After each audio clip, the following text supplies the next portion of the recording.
Hey, my friend. Tonight we're flipping open a page of history few ever suspect, packed with details both mundane and heart-wrenching. How did Greece's poor survive brutal winters, huddling under dry leaves for warmth? You won't make it through this night, trust me. Chuckles softly. But first, dim the lights, flick on a fan for that gentle hum, and dive into how the destitute in ancient rural Greece battled snow and biting winds. In the misty night, you'll meet a mysterious figure. Nikitas, a mat weaver, not a glamorous hero from the movies, but a toil-worn laborer by a smoky hearth. Each night, he and his wife and kids curled beneath a leaf-stuffed mat, rationing every spark of their warming fire.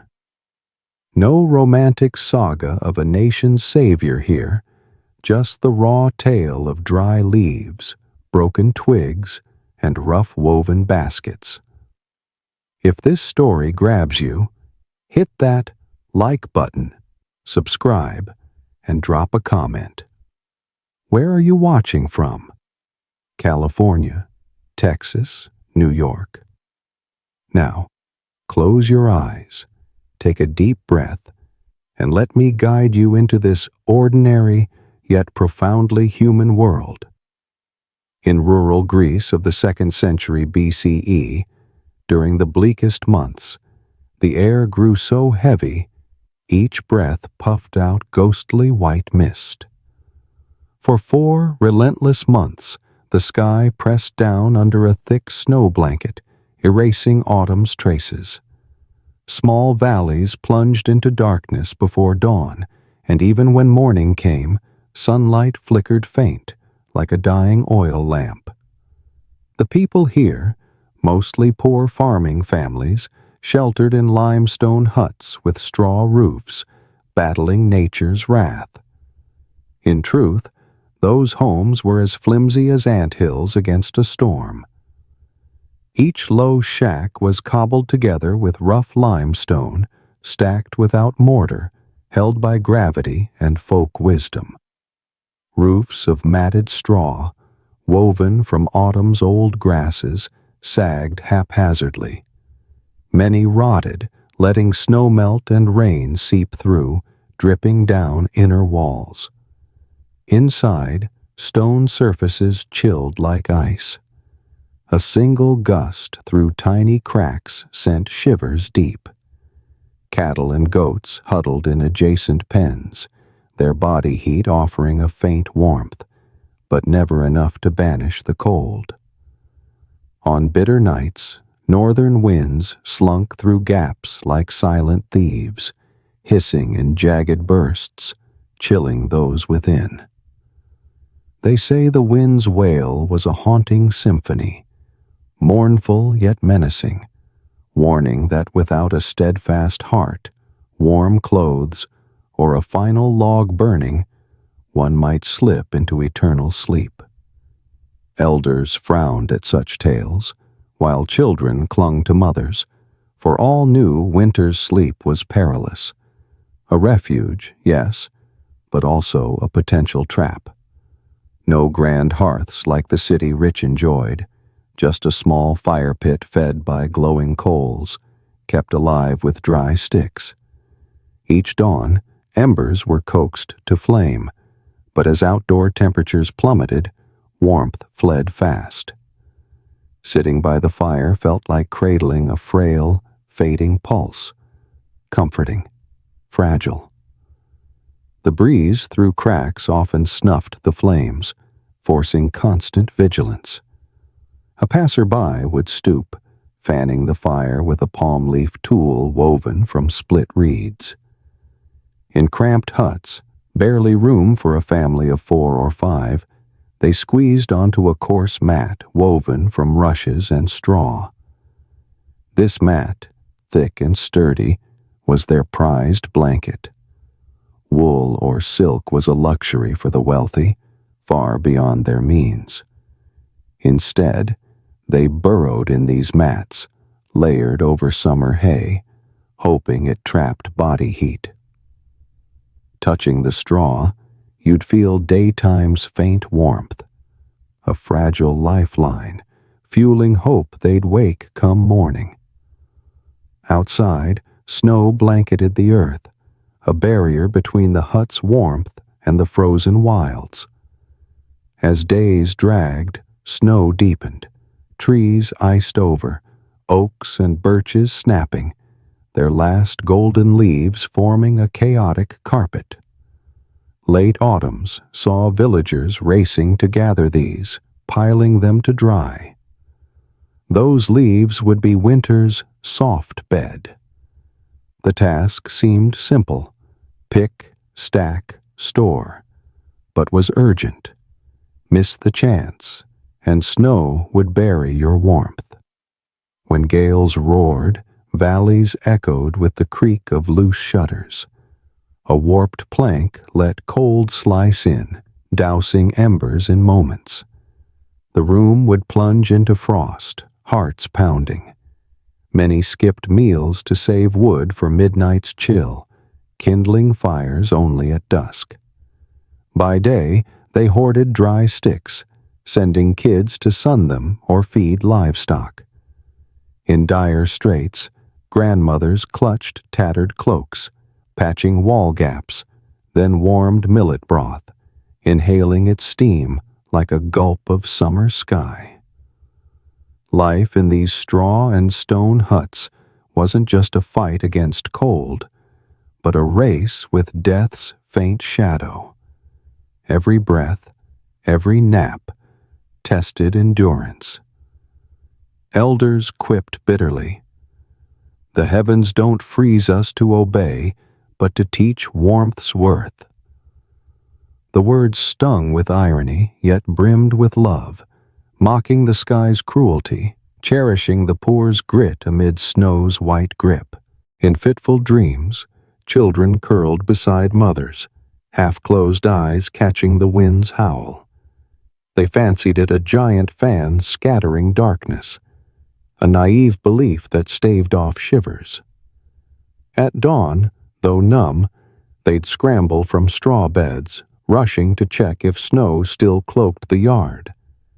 In those moments, pale sunlight slipped through iced branches, painting a mesmerizing scene, like an unfinished tapestry. Yet its beauty ached, a reminder of nature's harsh splendor. Under the frigid sky, the family's anchor, perhaps Nikita's, the weathered mat weaver, knelt by the small fire, calloused hands arranging sticks in a circle. Each twig was tapped gently, as if chiding life's cruelty, yet those dry scraps were autumn's last gift. The crackle of burning wood sang a lullaby, easing breaths quickened by cold.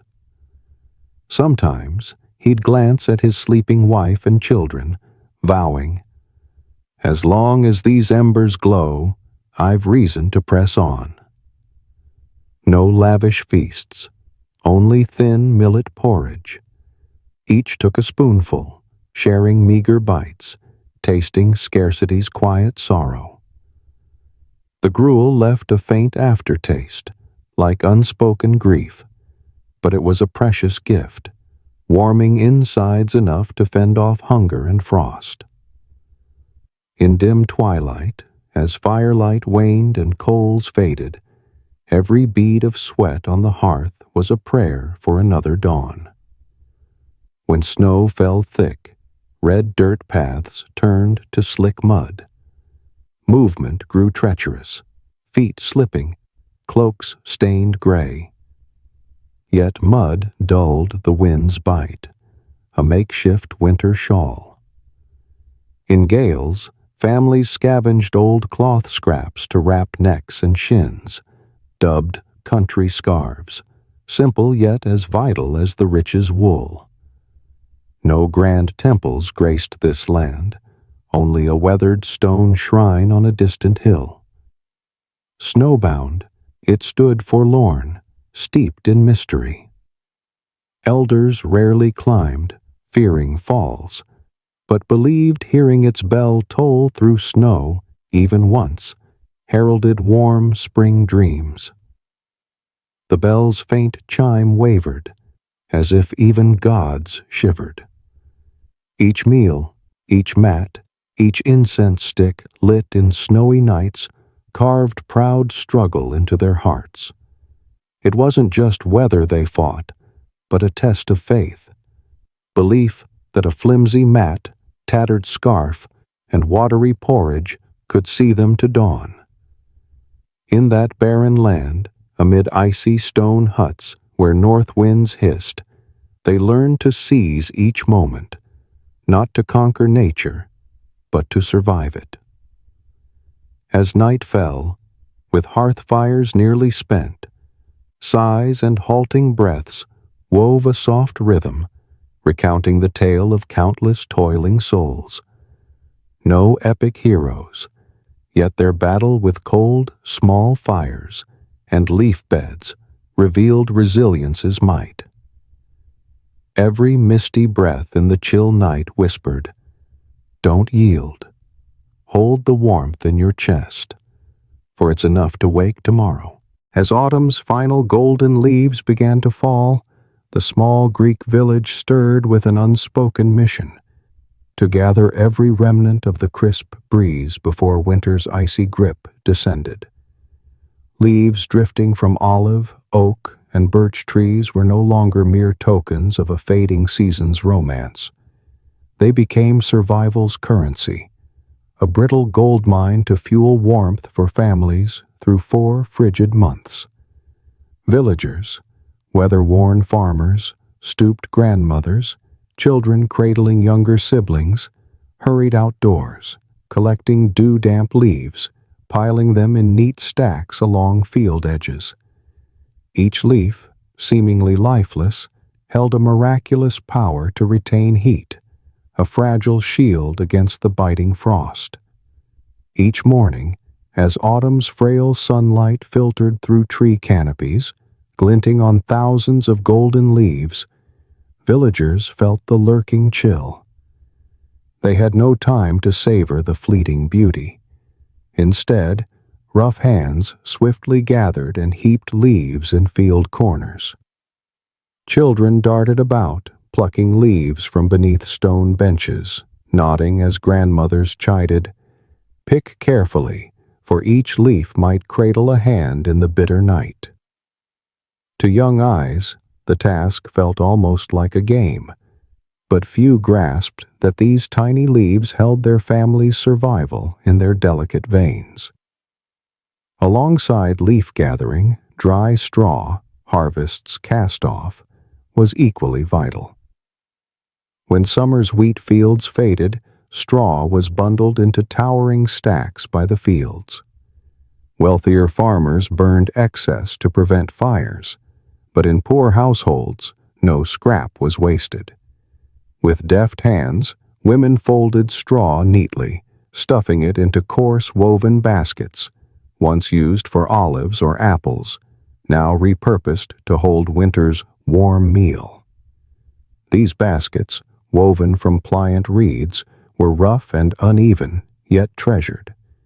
Crafted at dawn before sunlight reached the village, they were made to carry dry straw. Women, while weaving, wove sappy strands into tight spirals, ensuring the baskets held firm under straw's weight. As they worked, they chatted, light jabs about the poor harvest, chuckles over a neighbor insisting kids couldn't work seriously. Yet their eyes stayed pensive, fixed on the freezing nights ahead. Once leaves and straw were gathered, sorting began. Olive leaves, tough; oak, thick; birch, delicate, each piled separately. Each type held heat differently. Olive retained warmth longest. Oak's structure allowed air to flow while blocking wind. Birch's softness cushioned bodies evenly. The family's anchor, perhaps Nikita's or any farmer, studied each leaf, deciding its place. He'd layer olive leaves at the base, then oak, topped with birch. The process seemed simple but demanded precision to maximize warmth. They likened it to layering coats. Olive leaves were the undershirt, dense and heat-trapping. Oak was the sweater, breathable yet thick against gusts. Birch, the light outer jacket, fending off stray snowflakes. Once layered, a fist-thick blanket of straw was spread atop, forming a soft mattress. This rudimentary bed sat at the room's heart, beside a small fire pit. No tools were needed, just a leveled dirt floor beneath the leaves and straw. Some families hung a coarse woven cloth above, blocking the chill from the straw roof. When finished, the bed resembled a miniature autumn forest. Golden leaves, pale straw, a gray cloth draped across, humble yet brimming with hope. By day, as dawn lingered, the earth's faint warmth clung to the straw. The man of the house took charge, crouching to test the bed's heat. If the straw held a trace of warmth, he'd smile. If not, he'd urge his family outside, kindling the fire to coax heat into the leaves. The small blaze, fed by harvest's leftover twigs, briefly warmed the makeshift bed if luck allowed. Laying the bed was just the start. Surviving the night was key. As snow blanketed the valley, temperatures neared freezing, and the straw and leaf bed became a lifeline. They slipped beneath, nudging aside tattered blankets, bare feet shivering. The family curled together like bundled kindling, bodies pressed tight, forming a tiny, warmth orb against the icy storm. The straw below absorbed their heat, returning it slowly, like an ancient steam heater. On snowy nights, the warmth lingered, a delicate balance against the cold. Children, burrowing deep, held their breath, hearing wind rattle the straw roof. They believed a slight shift would make the straw creak, signaling sleep's retreat. Sometimes the patriarch's snores, halting, uneven, rang warmer than any lullaby. No one dared light a lamp or move much. A careless stir could disrupt the bed's fragile structure, letting cold seep through every gap. Nights stretched endlessly, moonlight slipping through door cracks, silvering the straw like a dusting of salt. Silence held, broken only by wind's wail and labored breaths. A rooster's midnight crow occasionally sounded, a warning. It's bitter tonight. Hold each other close. In the dim gloom, the leaf and straw bed was their world, a makeshift fortress standing firm against the storm. Yet leaves and straw didn't always hold warmth fully. When snow piled high and cold lingered, heat often faded by midnight. Many families woke shivering, crawling from the bed to rekindle coals.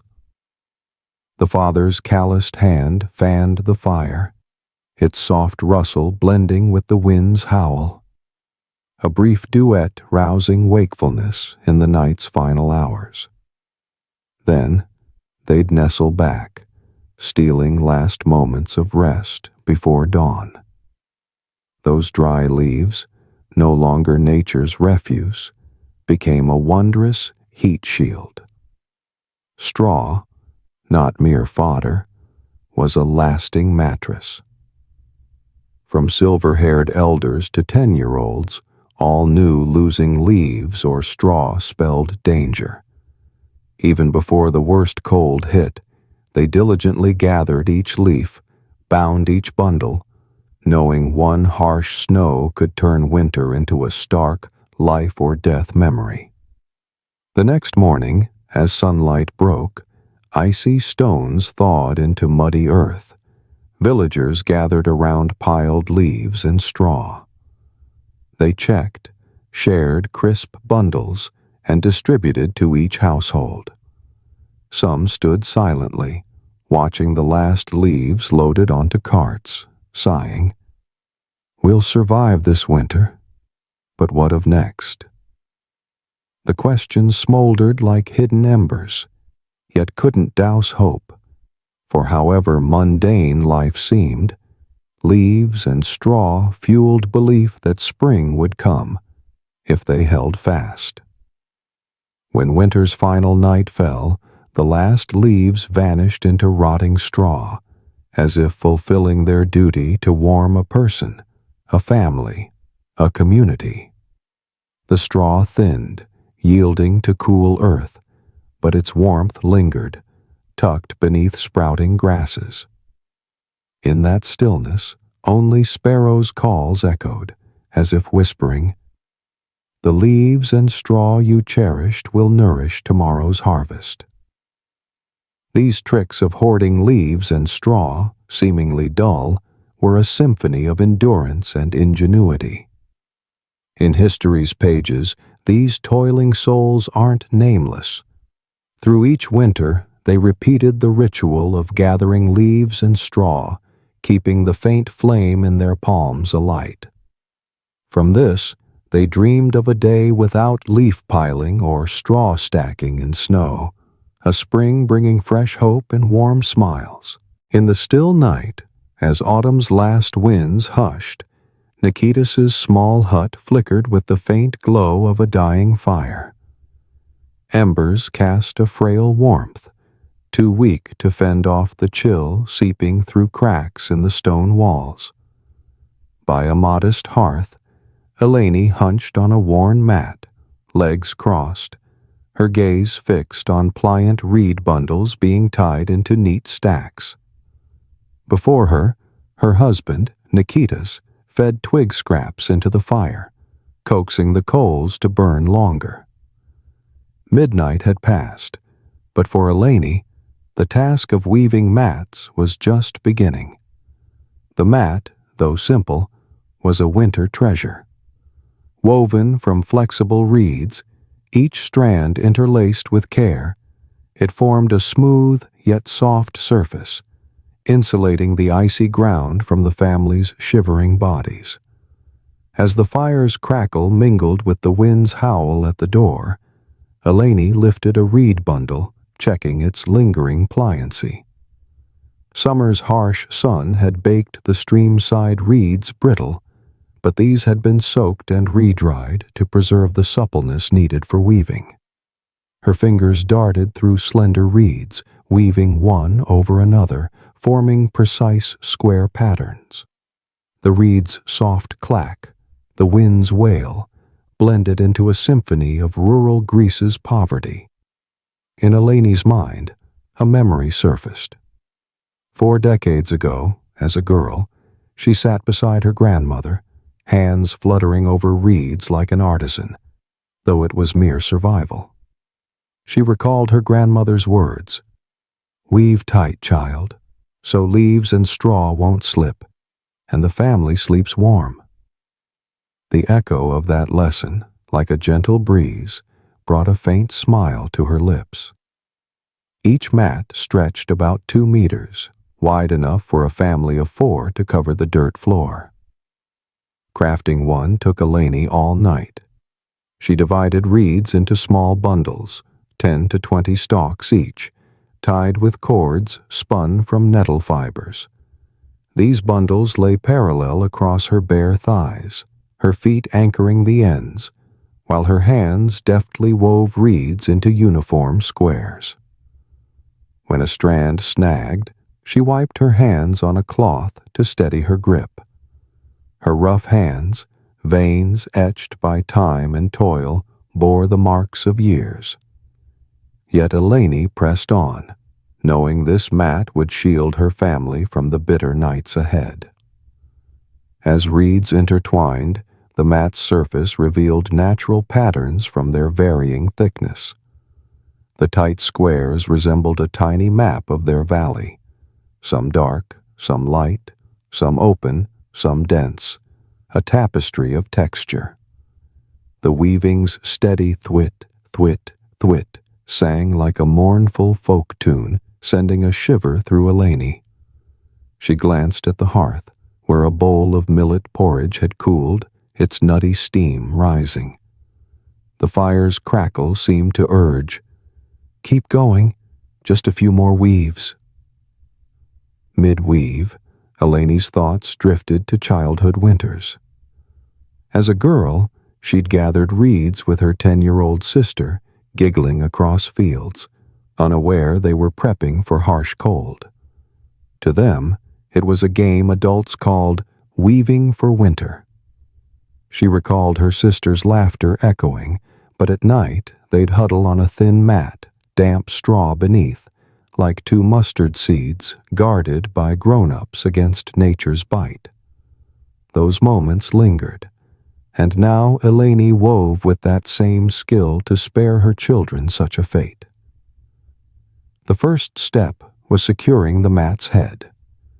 Eleni draped an old cloth strip behind her, threading it through the reed tops, knotting it firmly. This strip anchored the mat, preventing shifts as she wove. Cross-legged, eyes strained behind thin glasses, worn since malaria dimmed her sight at 20, she fixed the head, then began the body. Spreading her thighs, she laid a second reed bundle perpendicular to the first, weaving strands through gaps. Slowly, the mat grew, sturdy yet supple. As the mat lengthened, progress emerged. Each finished row brought a sigh of relief. Eleni leaned back, gazing at the dark straw roof, a faint smile crossing her lips. Each row meant another night her family would sleep warmer. She ran fingers along the surface, checking for loose reeds. If a weave faltered, she'd slip a finger in, realigning it, like a tailor mending a seam. Amid weaving, Eleni bantered with her neighbor, Theodora, who stopped by for salt. Eleni chuckled. "Just a pinch, or enough for winter?" Theodora shook her head. "Take it. I'll be at your hearth eating porridge thrice a week." Their jests, light yet laced with shared hardship, showed how the village's poor wove a safety net, not just mats, leaves, and straw, but shared food, sustaining each other through scarcity.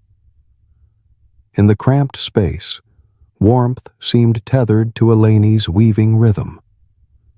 Each pause let cold creep in, making the fire's sputter more urgent. Sweat beaded on her brow, but she didn't stop. She knew if the mat wasn't finished tonight, tomorrow's east wind could unravel their efforts to gather leaves and straw. Her faith wasn't in prayers, but in each steady weave, each resilient reed.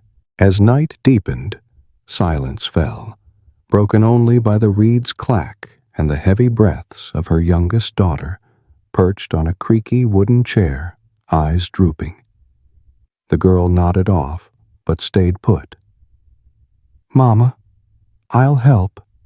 I want to learn." Eleni smiled, patting her shoulder. "Wait a bit. I'll teach you after this section." In the oil lamp's flicker, their silhouettes danced, mother and daughter weaving reeds, a tender scene warming the dim room. Next came trimming. With the mat at full length, Eleni used a small knife to snip protruding reeds, smoothing the edges. She folded the mat's border, stitching it with fine nettle thread, each stitch precise to lock the reeds tight. This step demanded sharp eyes and steady hands. One misstitch, and the mat could unravel under the family's weight. When complete, the mat resembled a vast tapestry, its natural patterns born from reeds' dark streaks and straw's pale gold. Eleni exhaled deeply, eyeing her work. "All right, this'll fit 4. Tomorrow, we'll sleep off the cold ground." Her daughter's cheerful voice, "Mama, it's done," rang like a lullaby. Eleni's eyes misted, not from exhaustion, but simple joy. Her family had another shield against winter. The mat was spread over dry straw, sorted the previous night, then draped with a tattered cotton sheet. This sheet, patched from old blankets, looked ragged but held warmth. Together, reeds, straw, and cotton formed a perfect bulwark against the cold. The reed base blocked ground chill. Straw trapped heat. The sheet sealed in body warmth. By the fading firelight, the family gathered around the new mat, laying it out, placing glowing coals nearby to test its warmth. Firelight danced on the reeds, their surface glinting like fish scales. Eleni beamed as hands tested the mat, declaring proudly, "Tonight, we'll sleep better." A mother's quiet pride, warming her children with her hands, filled the room. Before slipping into fitful sleep, Nikitas leaned close, murmuring, "The silent reed weaver, winter won't break us." His warm, wry tone sparked giggles from Eleni and their daughter. They curled onto the new mat, straw and cloth cocooning them, a toasty knot in the bitter night. Darkness enveloped, leaving only steady breaths, a soft lullaby. At dawn, first light crept through the door, bathing the reed mat. Its rich brown reeds, laced with straw, seemed woven for this family alone. The frayed cotton sheet, time-stained, hugged softly. Even in skin-searing cold, the mat stood as witness to their grit and struggle. Across the village, other families finished mats, sharing nods and glances. "Tonight, we'll rest easy." Skilled women like Theodora and Katerina wove together, swapping tales of poor harvests or sickly children, peppered with humor. "Last year's mat was so bad, my cow slept on it. I nearly ate her." These mundane stories were a warm balm, easing the sting of icy nights. After a night's weaving, many mats were done, stacked on dirt floors, forming cozy havens in cramped hearths. Outside, snow blanketed, north winds unrelenting. Yet inside, the mat's warmth held firm, a shield not just of insulation, but of unity, women's deft hands, and fragile yet fierce hope. As sunlight pierced the door, reed mats steamed faintly, their straw still clutching last night's heat. The cotton, earth-dark, stayed supple, a steadfast embrace after long darkness. The patriarch sat by smoldering coals, watching his family squint in the glare, thinking, "This winter will prevail, thanks to this mat." A reed mat, rustic enough for outsiders to scoff as too crude, was a treasure to Greece's poor. Its fate next winter, shattered reeds, moldy straw, was unknown.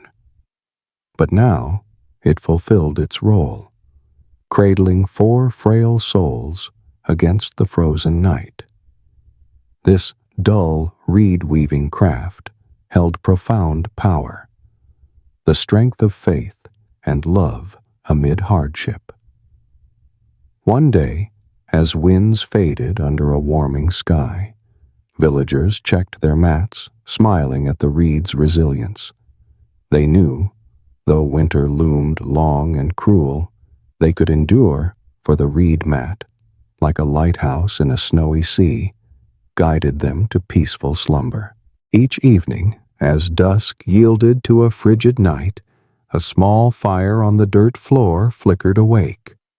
Smoke curled under the straw roof, weaving misty wisps that hovered like specters. The logs, tirelessly burned since last week, were nearly spent, leaving only faint glowing embers.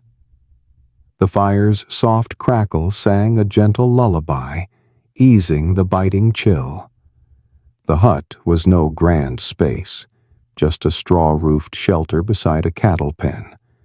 But the modest hearth was its heart, where the family gathered, sharing the day's last warmth. Nikitas crouched by the fire, his feet touching the cold earth, his back slightly hunched with age. In the weak firelight, the mat's reed-woven veins glimmered. His sturdy hands deftly fed stray twigs into the coals. He scooped a handful of small sticks onto the embers, clearing his throat, muttering to himself, "This fire's like those windy words earlier. Warmth in a flash.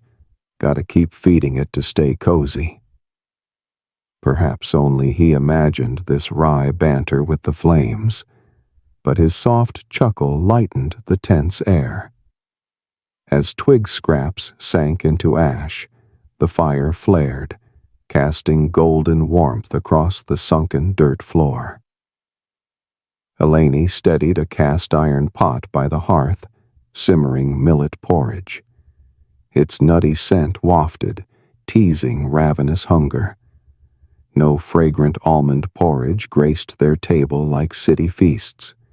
Here, only coarse ground millet, boiled with plain water and a pinch of rough salt, lent a faint savor. As Eleni stirred with a wooden spoon, millet grains softened, melting into a thick slurry. The warmth spread from their bellies, a small miracle, enough to blink away the wind's howl at the door cracks. In the dim glow, their 3 children, 2 boys, 1 girl, huddled around the straw and reed bed. The youngest girl, head on her mother's lap, eyes drooping, murmured sleepily, "Mama, why's the wind so scary?" Eleni's voice, warm and soft, replied, "It's the winter forest spirits, dear, searching for warmth, like us." Such whimsical tales, though odd, gave the children comfort, turning even the fierce wind into something familiar, almost kin. Around the hearth, dried corn cobs dangled from the hut's walls. The night before, a neighbor had gifted stray cobs from their loft, a winter's shared offering. The yellowed, wrinkled cobs hung to dry and shield their kernels from damp gusts. When a spark leapt from the fire, a crisp pop sounded, and embers burst like tiny stars, dancing before fading.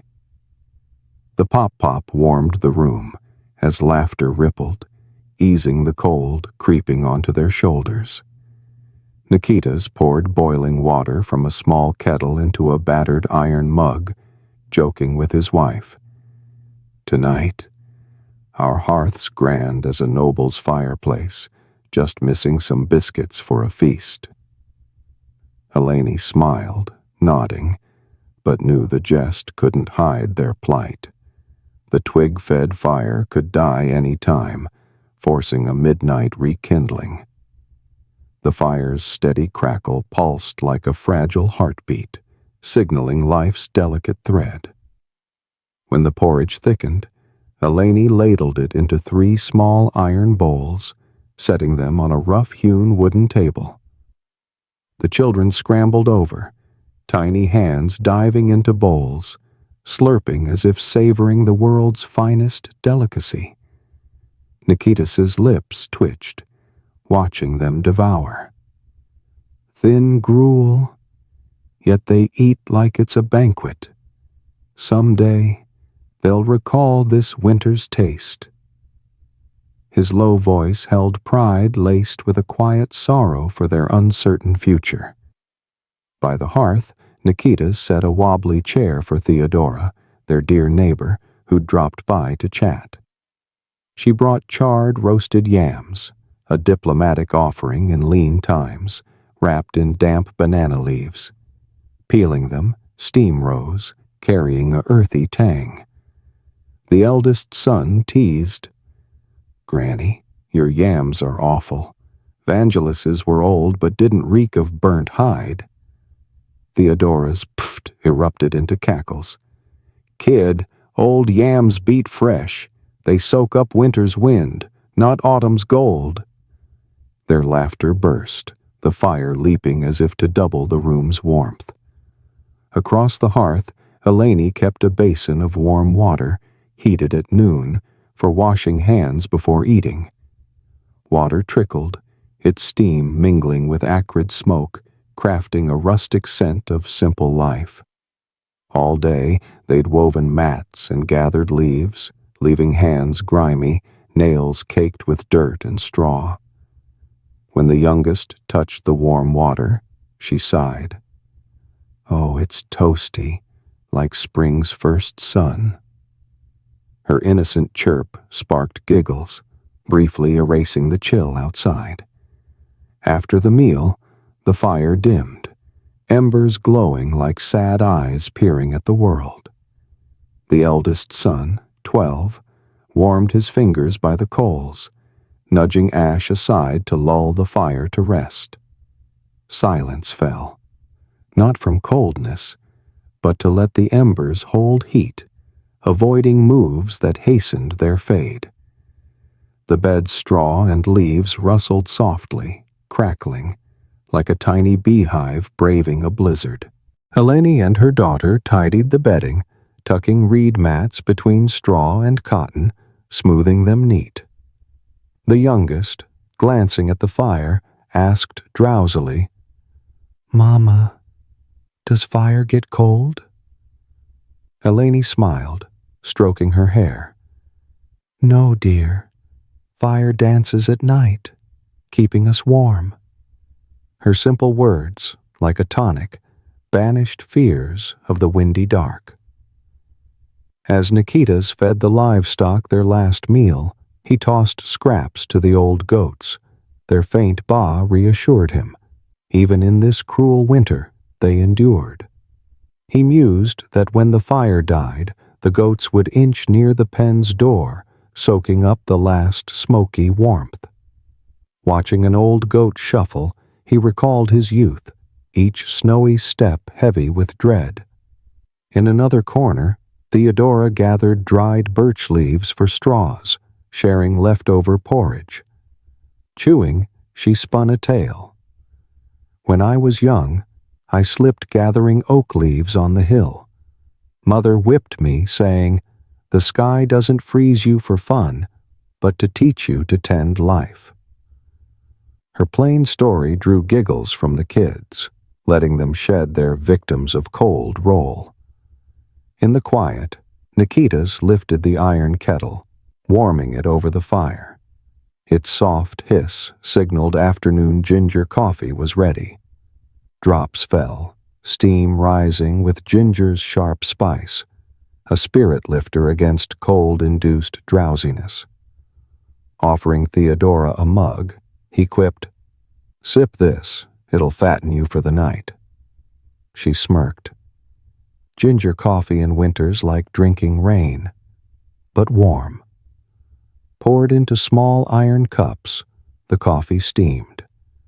Theodora sipped, leaning back, creaking the chair. "This is bliss, not some fancy Hanoi pho or pricey latte."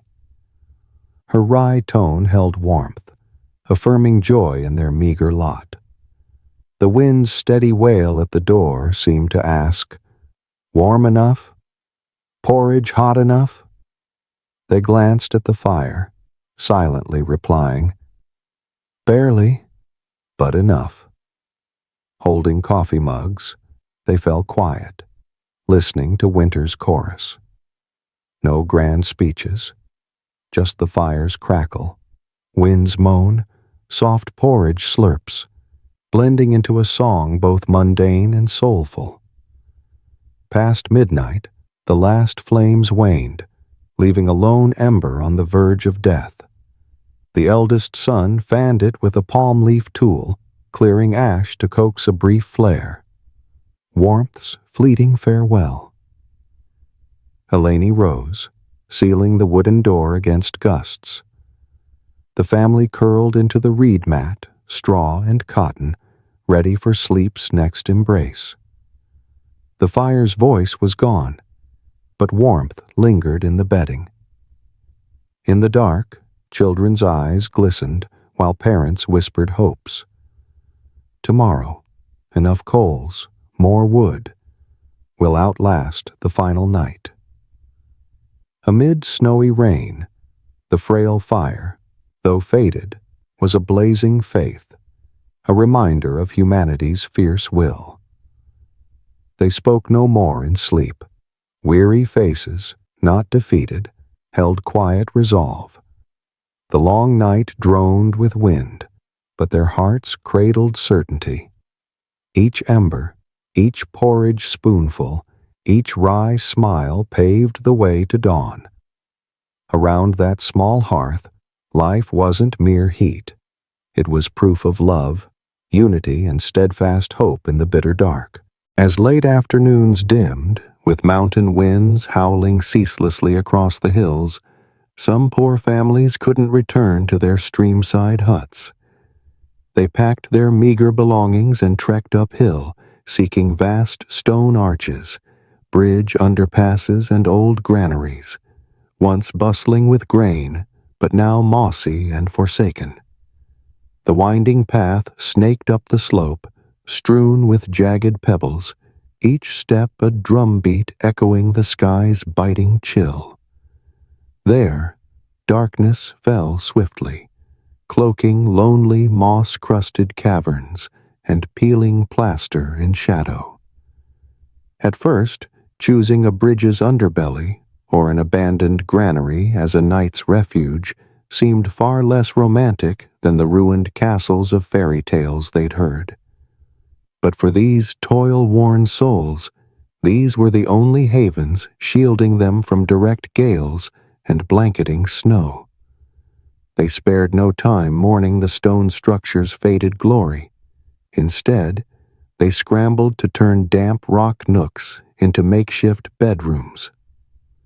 Gyong, a neighbor of Nikita's, led his family to crouch beneath a bridge near the valley. Under its high arch, cracks in the stone revealed gaps where icy drafts could pierce. Holding a flickering sesame oil lamp, he swept its light across mottled walls where moss and fractured veins bore time's scars. With a wry whisper, he quipped, "This spot's cozy enough. Call it a palace, and it's a wilderness villa." Yet his eyes betrayed hope, for this perch was drier than the snow-soaked fields below. Families followed, hauling straw bundles gathered the day before. They stacked thick straw into a flimsy U-shaped wall around the bridge's base, wedging stones between to anchor it. The straw barrier, a meter high, blocked wind from three sides. At its center, they laid reed and straw mats on the dirt. The mats, frayed by dust and weather, became a soft floor atop the deep straw, insulating against the frozen ground. The space was so cramped that one person sitting forced the other 3 or 4 to squeeze together, like chambers in a labyrinth. Nearby, the granary's air was stifling, damp from poor ventilation. Stray grain stalks clung to walls, thick as dried corn jungles. The musty scent of old wheat permeated moldy bricks, making newcomers gasp. To them, though, that smell was safety, a sign snow and wind couldn't invade. They crawled inside, fumbling to spread mats against the grainy walls. Old burlap sacks, tightly rolled, served as pillows, sometimes holding a trace of daytime's warmth. In that gloomy setting, the faint glow of embers from a small iron stove became priceless. They nursed a few coals, placed centrally in the granary to coax a wisp of heat. But warmth spread briefly before vanishing, leaving arms and feet numb. Now and then, A rat's claws tapped faintly, an eerie lullaby startling them awake, a reminder that life, however faint, stirred in this desolate space. Nearby, Hoa, a slender weaver neighbor, gently adjusted a tattered cotton sheet across the granary's entrance, blocking drafts. Her eyes twinkled as she smiled, tugging the cloth over stone gaps. Dust rose with each swipe, dusting her face with a fine haze, but she didn't complain. Working, she mused. Oh well, this rag's saving me from the cold, isn't it? Her wry tone, laced with humor, pushed back the loneliness of the snowy night. Beside her, 3 children, 2 boys, 1 girl, huddled in patched clothes, eyes half closed, watching their mother prepare the bed. They clung to their parents' promise that this harsh season would pass. The eldest, 10-year-old Vasilis, stared silently at crumbling straw dusting the floor. His eyes anxious, he asked, "Papa, will the wind be strong tonight?" Jiong didn't answer at once, only nodded, patting his shoulder. "Sure, it'll howl, but don't fret. We've got mats and this straw fort." His halting words, a trembling comfort, eased the boy's fear. Another family, unable to find a granary, chose a higher bridge underpass, once a merchant's grain depot. Wider, with lingering plaster, its stones chilled fast. They used low stone walls to frame a tiny straw barricade, carving a private nook. As night deepened, they wedged small stones into straw gaps, sealing against direct gusts. Yet any inch-wide breach let cold slice through like a blade.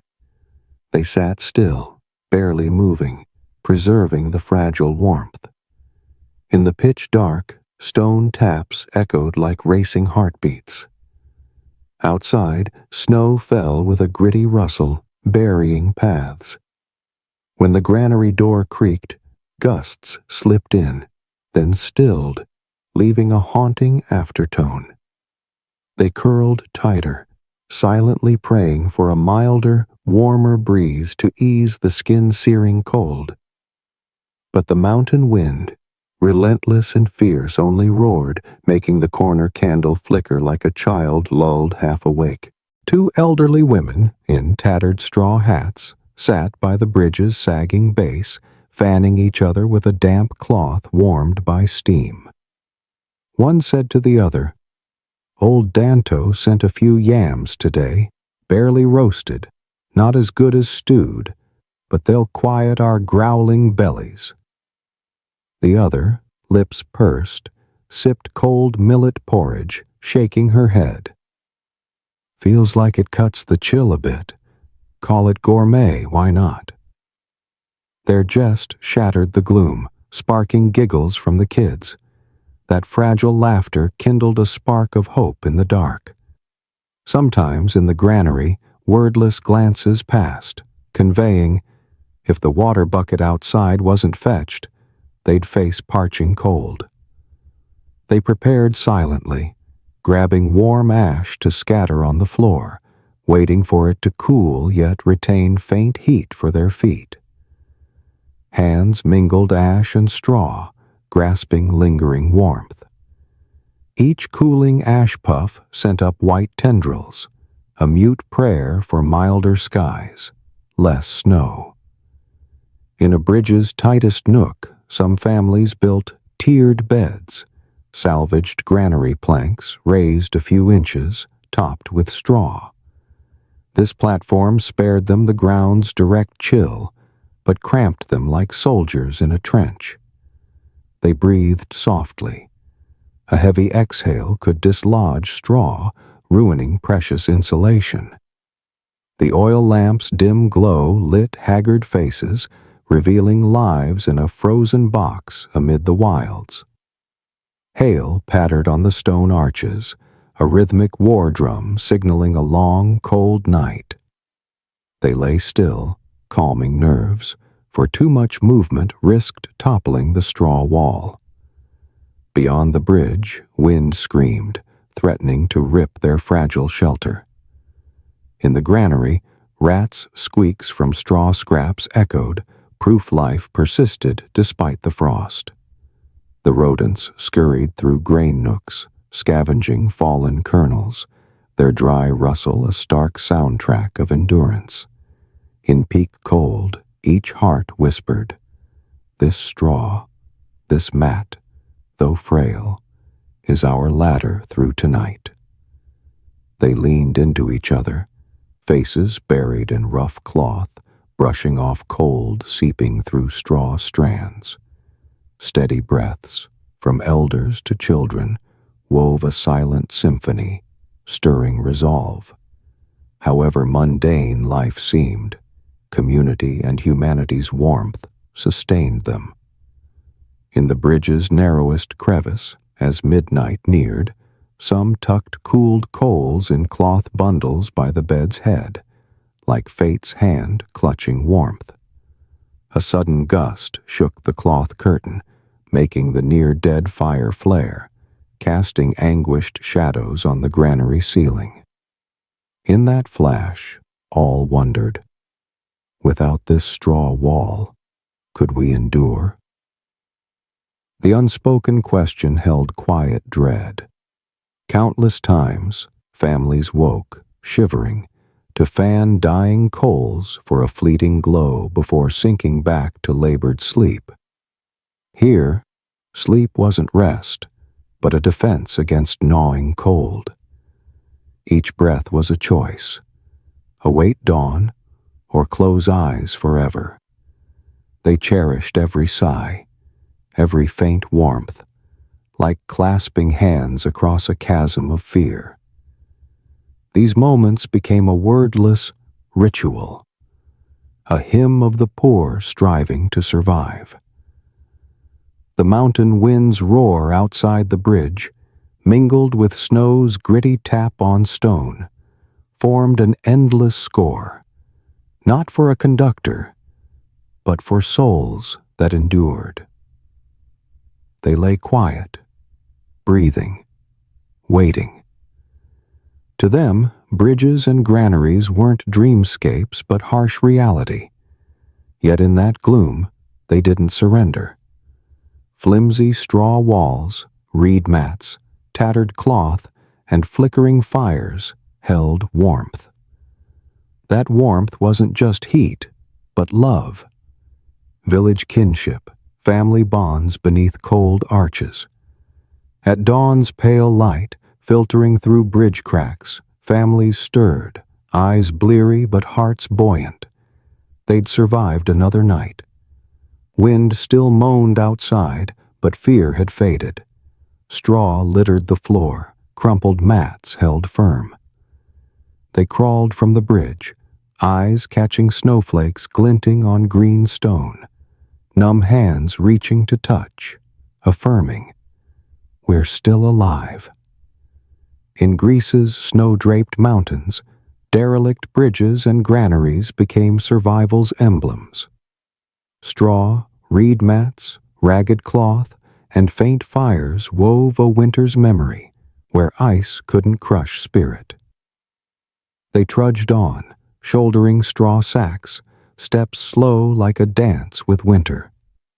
Despite hardship, they shared faint smiles, pushing through darkness toward a new day. In each heart, the tale of sharing bridges and granaries pulsed like a steady drum. However flimsy the shelter, with love and ingenuity, warmth could be found in frost. The next night, as hail tapped the arches, they'd persist, weaving straw, mats, and warm ash, ensuring their anthem of survival never faded. As night descended, the inky sky over Greece's valley seemed poised to swallow any fleeting glow, yet Nikitas's small hut hummed with the soft bleats of goats and sheep.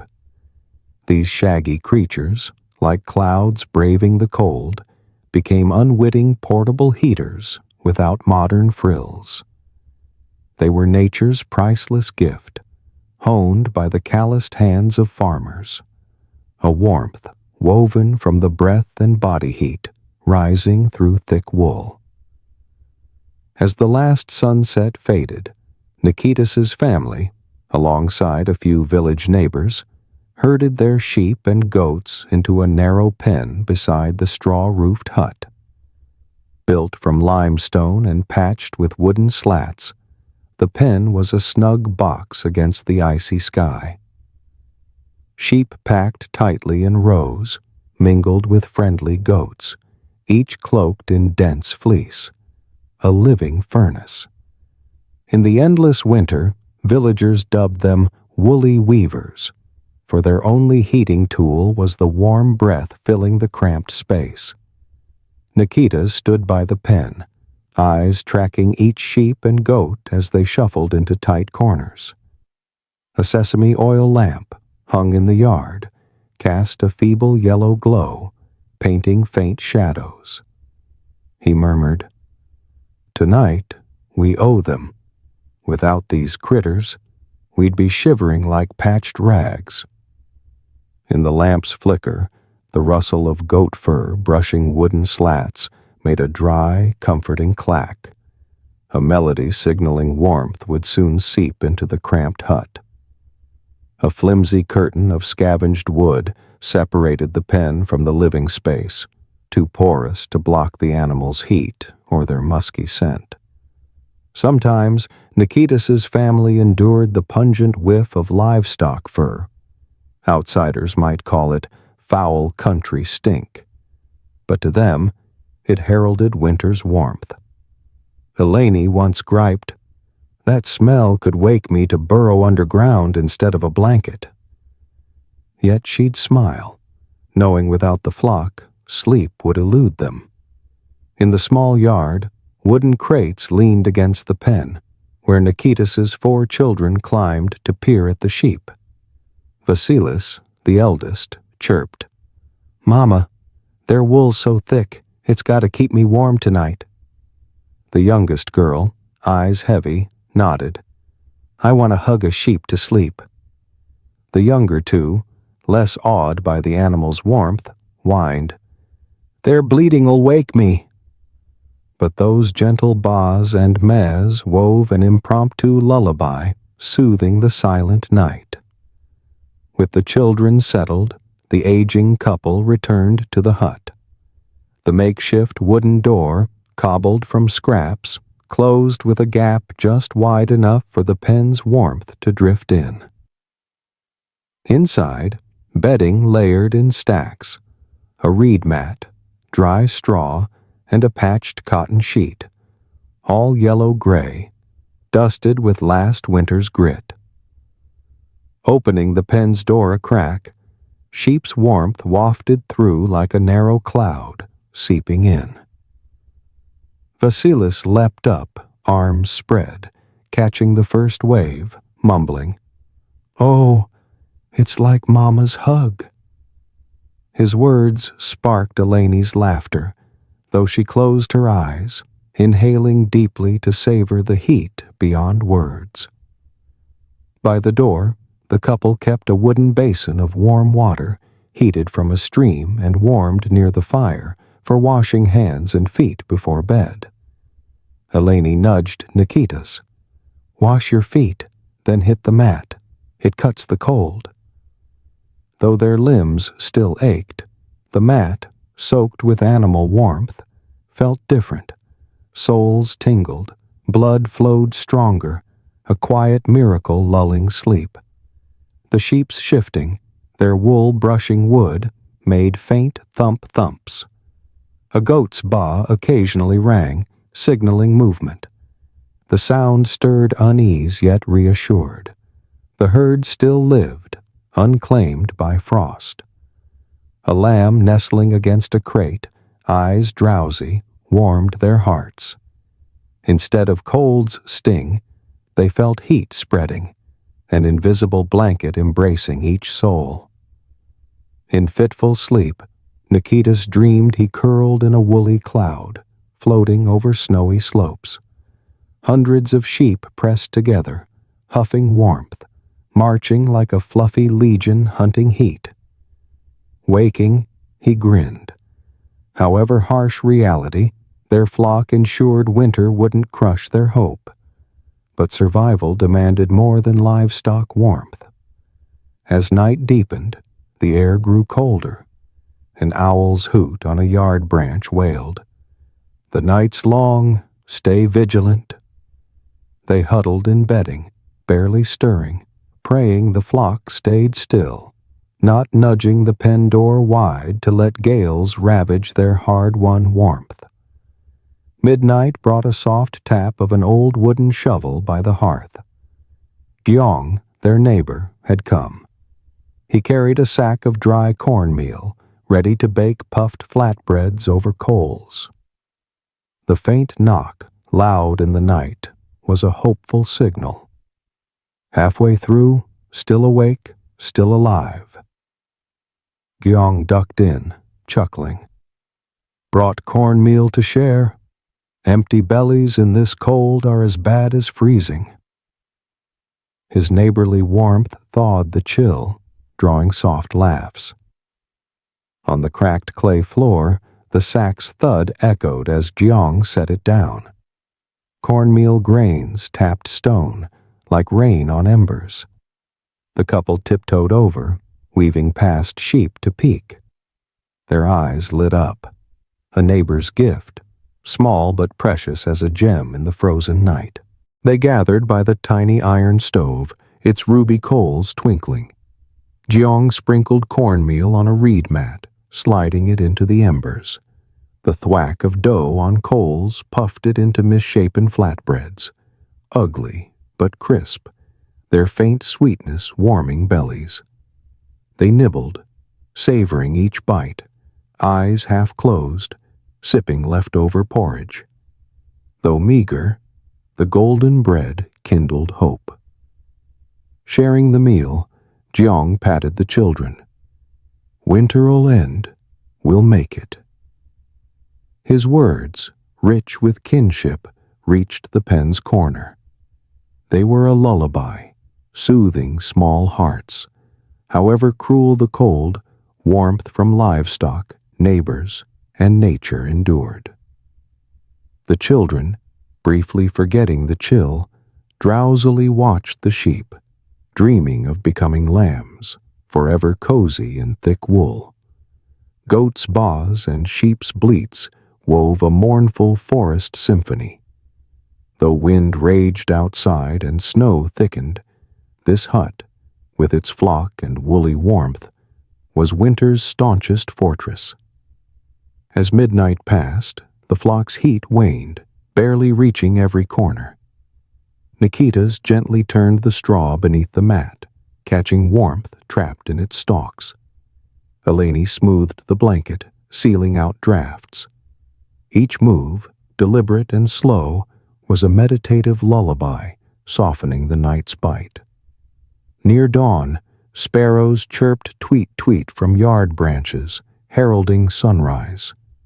Life pressed on, despite lingering frost.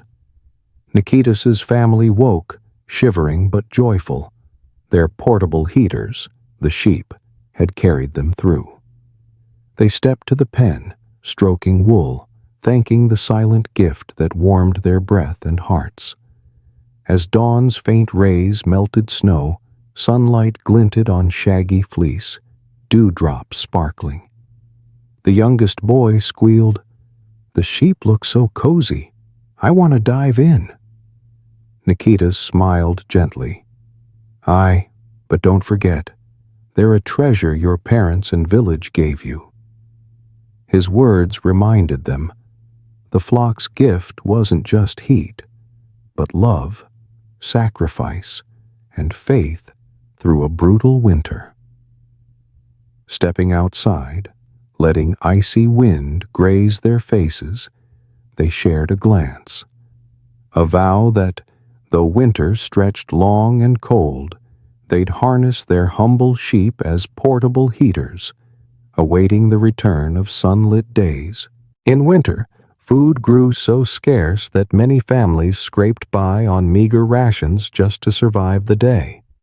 Each frosty dawn, as thin mist clung to leaves and melting icicles dripped on grass, the villagers of New Phocis prepared a pot of simmering millet porridge, a humble dish, yet vital for battling the cold. Dry millet, ground from last autumn's harvest, was mixed with plain water and a few leftover dried beans, then set on a small fire. The porridge's gentle gurgle sang a faint tune amid the chill, as millet grains swelled, dissolving into a thick, creamy slurry. This molten, golden porridge was their most precious fuel, granting strength for another grueling day. On the rough-hewn kitchen table, a chipped wooden knife rested beside a sack of dried beans, tied with a frayed nettle cord. Eleni dipped her hand into the sack, carefully plucking a few black beans to rinse. Washing them in icy stream water sent wisps of steam curling from stray straw on the table. As she dropped the beans into the pot, their clink against the iron base echoed in the warm hearth's glow. The beans' musty tang, though faint, were a crucial protein, staving off hunger's collapse. Into the millet porridge, Eleni stirred a pinch of coarse salt saved from prior days for a hint of savor. She dared not add olive oil or sheep's butter, winter's rare luxuries, hoarding them for spring's warmth. Stirring with a wooden spoon, she brushed the stove's belly, sighing. Though thin, the millet's sweet richness warmed the heart. The pot's soft simmer under its lid hummed like a lullaby in their humble kitchen. Beside the porridge, a pot of fresh jackfruit broth bubbled. Green jackfruit, scavenged from trees by the pond, was plucked before ripening, its unready flesh sharp and bitter. Harvested at dusk to keep its white sap pliable, the tough skin was peeled, and chunks the size of fingers were rinsed in cold water to dull the sap, then lightly mashed with salt to purge stickiness. As the porridge neared readiness, Eleni added the jackfruit. The broth's thin liquid steamed, releasing a musky scent. The young jackfruit's faint sourness, tinged with a bittersweet edge, offered a contrast to the porridge's plain grains. No sweet, ripe jackfruit here, just a make-do tang of poverty. Yet its vitamin C warded off scurvy, a lurking menace in snowy climes, sparing them bleeding gums and frail bodies. While the broth simmered, Nikitas wielded a foot-long wooden skewer, whittled sharp from a dry olive branch, tough yet not brittle. He hung it from a knife propped across the pot's rim, threading jackfruit chunks, then set it over the hearth's glowing coals. The embers seared the wood, coaxing a rich aroma, repelling ants and roaches from the broth. The clatter of jackfruit on the skewer, turning over coals, mingled with the wood's sizzle, a rustic duet. Broth bubbles rose, blending with the charred jackfruit's scent. As the skewer glowed red, the fruit's singed edges, sweet, smoky, defied the invading cold. Without city pest repellents, this coal-seared skewer doubled as a purifier, banishing musty odors. At night, as snow rustled outside, the broth's simmer and the skewer's sizzle wove a scene both eerie and familiar. When Eleni ladled jackfruit broth, it swirled around pale golden porridge in bowls. Steam curled through bony fingers, offering fleeting warmth. Sipping, a sour tang hit the tongue first, followed by millet's gentle sweetness and salt's faint bite. The family ate in silence, punctuated by soft slurps as they cooled each spoonful. The broth's hum in the brutal winter night was a soothing ballad, easing hunger and cold's ache. Beyond porridge and jackfruit broth, New Phocis villagers foraged warming herbs like fenugreek, mint, and wild oregano, sprouting wild by streams and mountain crevices. Fenugreek leaves, veined and brittle, were plucked, rinsed, and sun-dried on rooftop racks. Mint, scarce in winter, hid under thin snow, demanding careful digging. Oregano, if found, was finely chopped and stored in cloth sacks, ready for brewing. Each afternoon, weary from mat weaving, they poured stream water into an iron kettle over coals. As it boiled, they tossed in fenugreek, mint, or rare oregano scraps. The kettle's hiss roared, steam rising thickly. Poured into wooden cups, the brew's sharp, earthy aroma, pungent, faintly sour, warmed body and soul. No sweet English tea or jasmine's grace here, but a vital tonic against the cold. The small wooden cups, rims blackened by soot, sat on the icy floor, their steam condensing into droplets on stone. Sipping, the first gulp sent warmth from tongue to nose. Fenugreek banished chill, mint lent a cool tingle, oregano added a spicy kick. Hands thawed, cheeks flushed, limbs eased. The soft sip of herb tea in the silent hut felt like a requiem for winter's grip. Surviving on porridge and jackfruit broth wasn't a choice, but fate for these poor folk. As jackfruit dwindled and herbs vanished under snow, they clung to each day.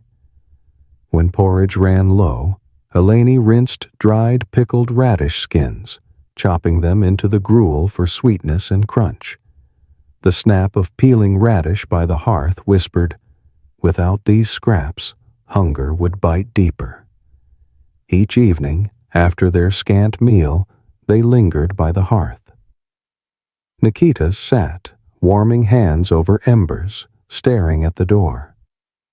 Outside, mountain deer occasionally drifted by, sniffing the frosty air before vanishing into snow.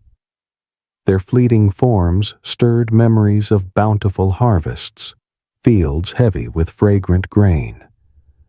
Now, only broth and porridge remained, yet they fueled hope for a less lean tomorrow.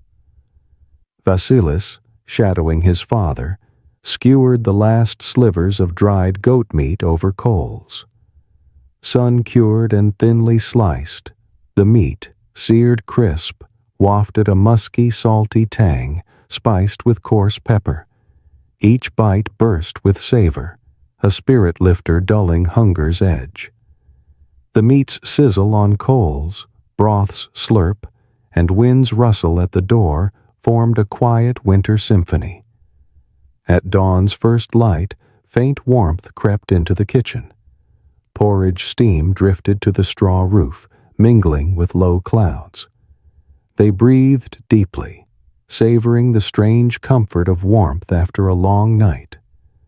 Then they stacked bowls, rationed dwindling food, and braced for the day.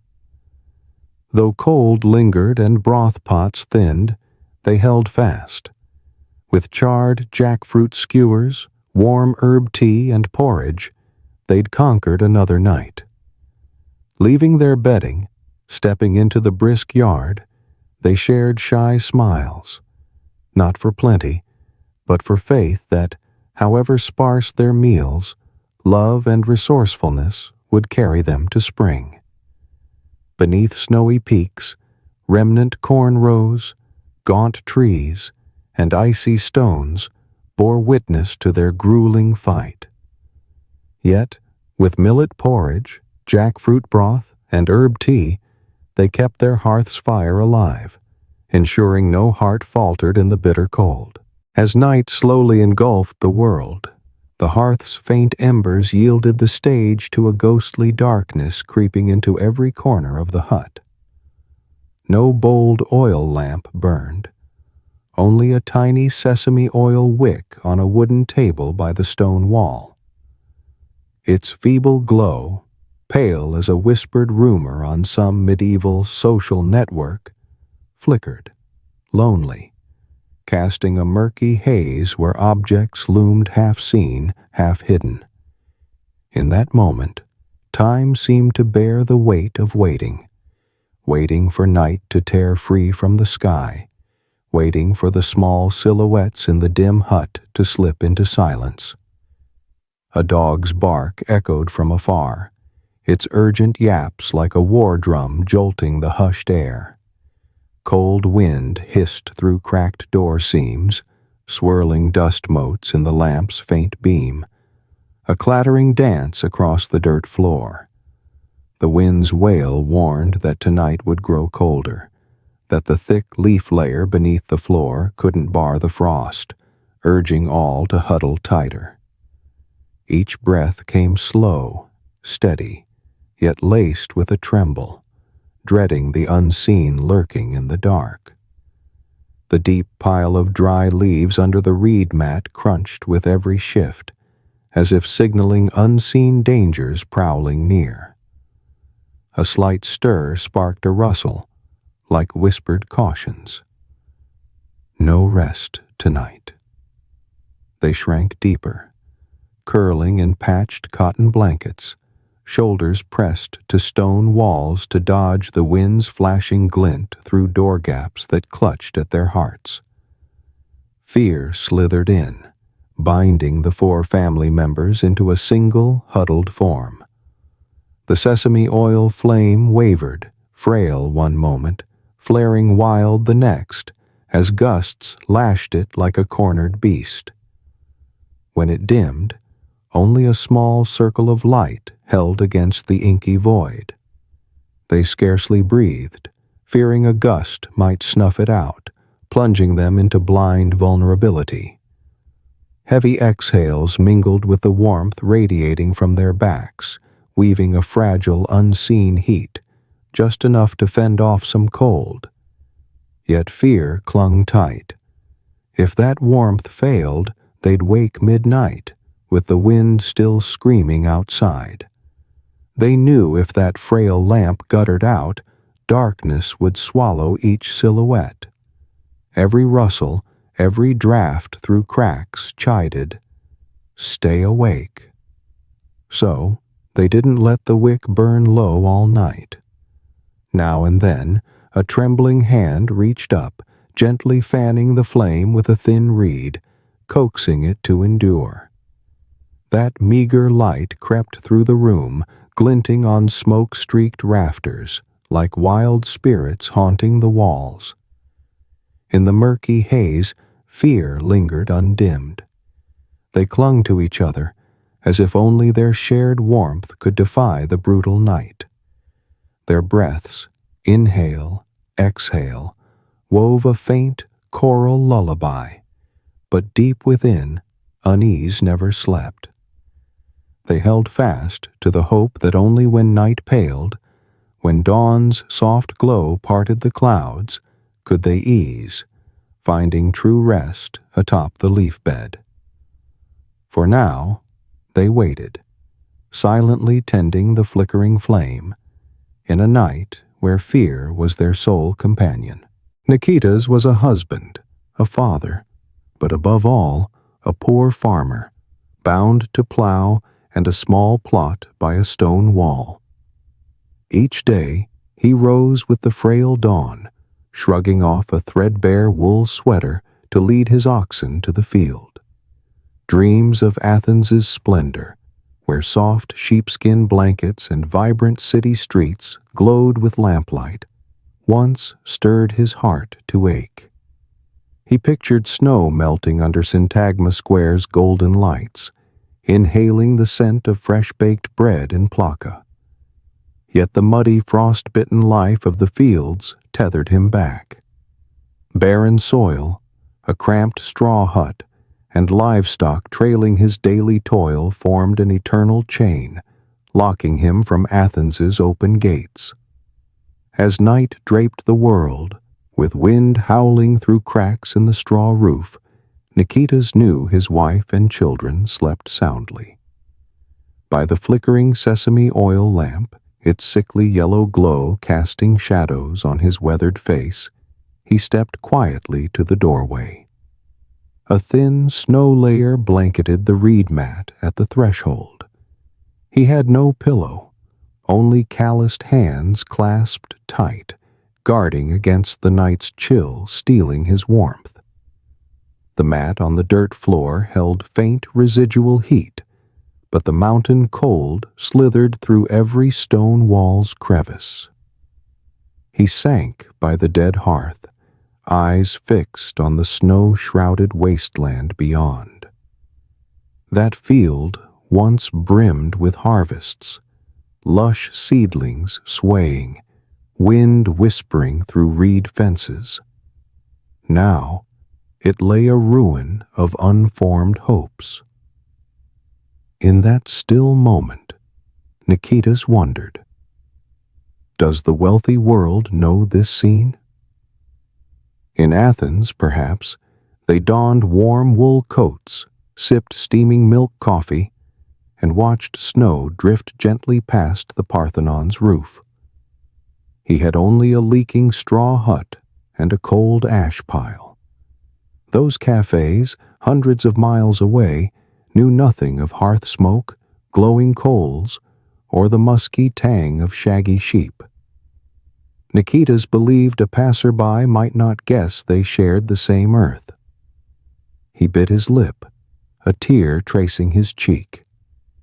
The cold tear fell silently, melting into the snow at his feet. In that instant, he thought of his youngest son, shivering by the leaf-strewn floor, feet blackened with dirt, tiny hands clutching a tattered sweater to his chest, seeking warmth as if from his father's embrace. Nikitas's mind drifted to early autumn, when his wife bustled with leaves and straw. He clasped his hands, straining to recall the cinnamon scent lingering in their small kitchen as Eleni warmed jackfruit broth, or the soft patter of snow at dawn's gentle glow. Images of the family huddled by a blazing fire, giggling as wooden skewers charred jackfruit with a spicy tang, felt like a ticket to a memory where worries dissolved in shared warmth. Now, that memory flickered, fragile as the hearth's last ash. In the night's depths, the only sounds were wind clawing the roof and a sheep's bell clanging faintly. Nikitas heard the flock stir, assuring him they were warm enough to remain portable heaters. But he knew their heat was fleeting. Tomorrow, as snow thickened and wind roared, the sheep would huddle, their warmth fading. A thought sparked. Did anyone, in distant lands, hear tales of gale-force mountain winds and nights so cold only leaves offered solace?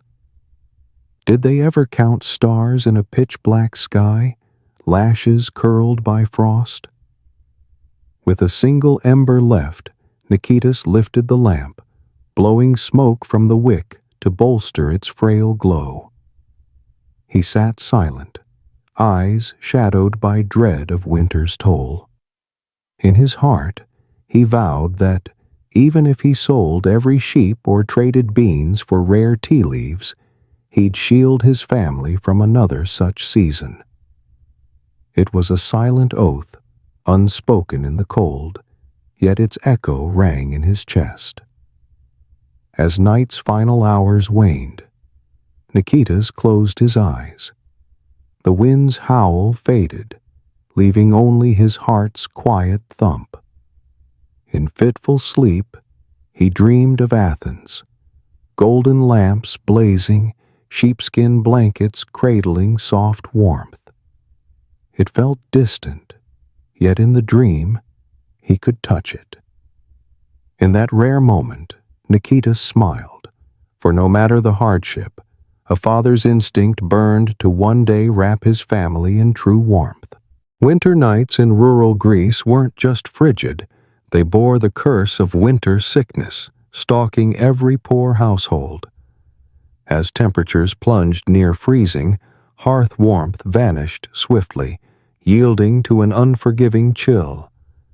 While families huddled for heat beneath dry leaves and reed mats, a faint cough broke the silence, soft at first, but soon heavy, trailing a mild fever that drained strength, leaving bodies weary, eyes glazed.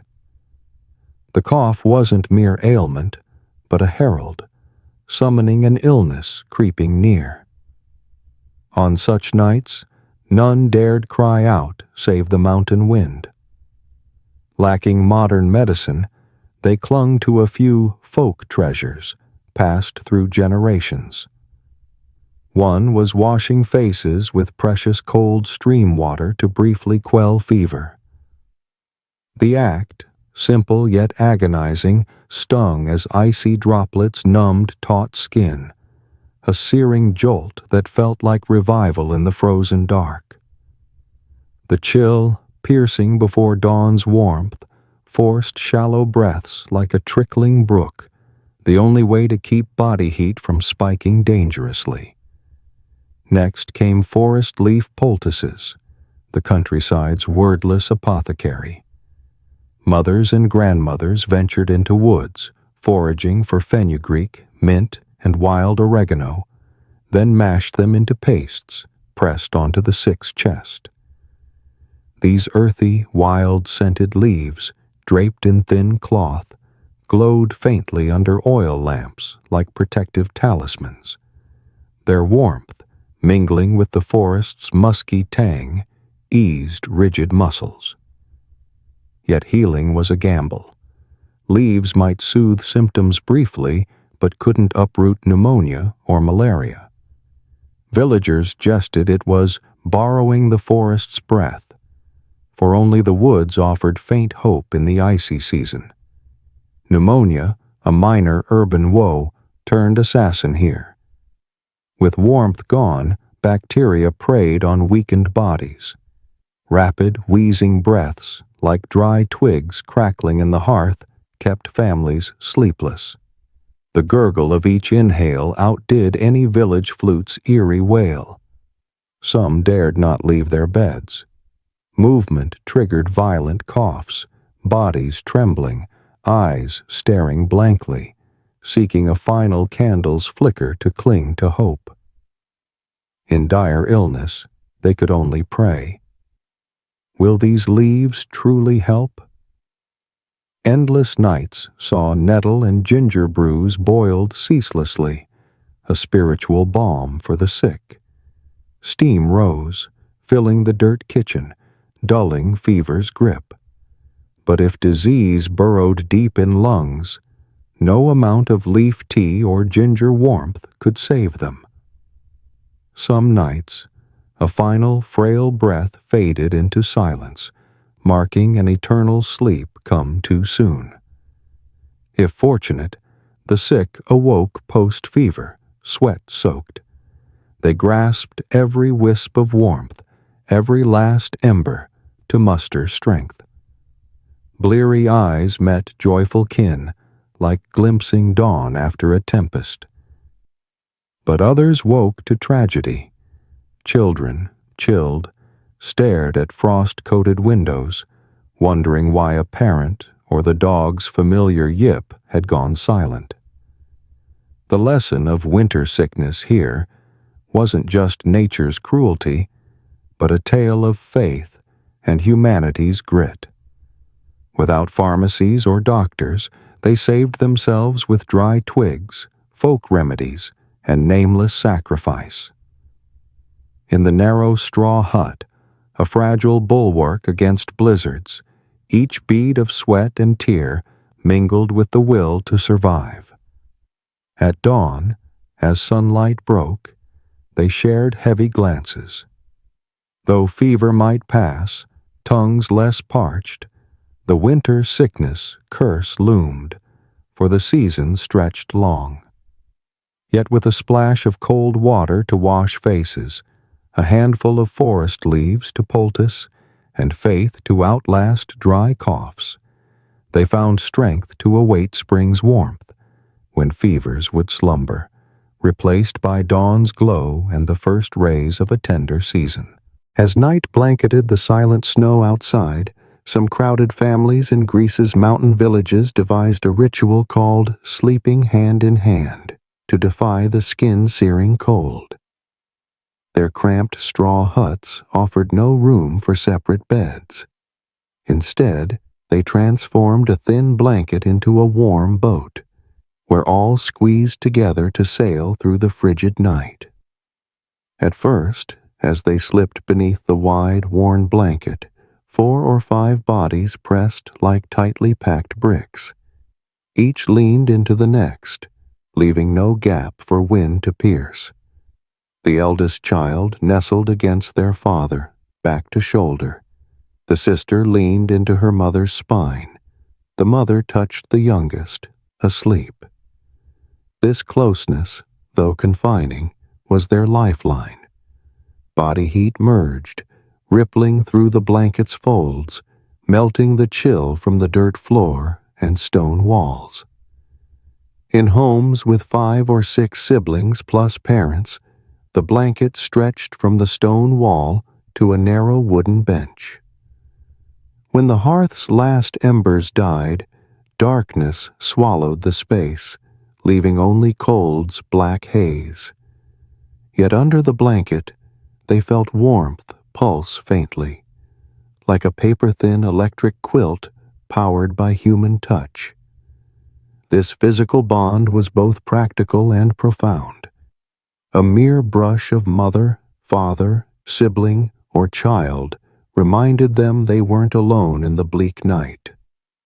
Come morning, as dawn's first rays slipped through the half-closed door, they unraveled from the blanket, faces flushed, eyelids heavy, but all smiling. They'd survived another icy night. In sunlight, the drab gray blanket shimmered, flecked with snow crystals on its threads. Together, they stoked embers to relight the hearth, then folded the blanket, readying for the next cold night. This ritual was like an Aztec bank of shared wealth. The more people, the more body heat to distribute. A family of 4 pressed nearly as one. With 6, gaps of cold shrank to nothing. Beneath the blanket, steady breaths and trembling heartbeats wove a silent symphony amid winter's cruelty. The crunch of broken biscuits as they shifted, the creak of the wooden door, reminded them snow fell relentlessly outside. At first, children found the ritual stifling, even alarming, as spines bumped and elbows jostled. But they soon learned silence, for a cough or rustle could wake another. They lay still, like neatly stacked bricks, unmoving, preserving the steady warmth. By day, such quiet might breed restlessness, but in winter's night, it was a precious sedative. When spring's warmth returned, the sleeping hand-in-hand ritual gave way to separate slumber. Yet memories of those nights, packed beneath a frail blanket, lingered in each heart. They knew, however harsh life grew, leaning on one another spread warmth, carrying them through the coldest dark. And as you drift to sleep tonight, remember those wild mountain families, still curling together, sharing warmth through sleeping hand in hand. They trade gentle heat to battle biting frost, closing another grueling day in the embrace of kinship.